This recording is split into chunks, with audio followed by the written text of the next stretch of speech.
En mai 1936, contre toute attente, le Front populaire gagne les élections très largement.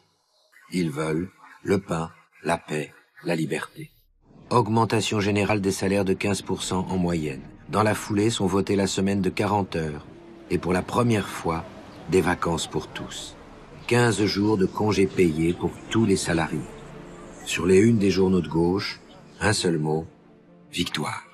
Nous sommes donc dimanche 10 mai 1981, le deuxième tour de l'élection présidentielle. Nous vivons ensemble un moment décisif. 5, 4, 3, 2, 1. François Mitterrand est élu président de la République.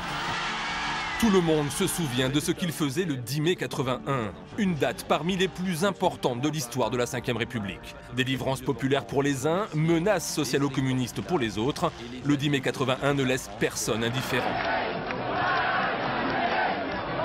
J'ai l'honneur de demander à l'Assemblée nationale l'abolition de la peine de mort en France. Les premières mesures sociales de Mitterrand sont très importantes dans l'histoire de la France et ont un impact aujourd'hui encore.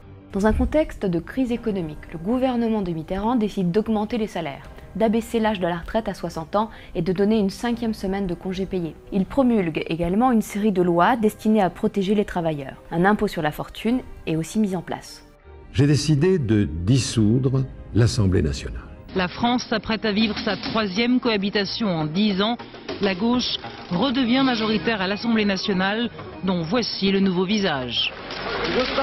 C'est décidément un film politique en accéléré que vit la France depuis quelque temps. Lionel Jospin a été reçu à l'Élysée pendant 1 heure par Jacques Chirac, qui lui a proposé le poste de Premier ministre, proposition acceptée. Le scrutin est ouvert.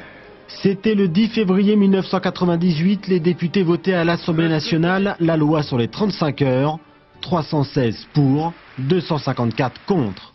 Je demande aux Français de m'élire Premier ministre. L'union de la gauche est approuvée par une majorité de Français, 53%. La NUPES, la nouvelle Union populaire écologique et sociale.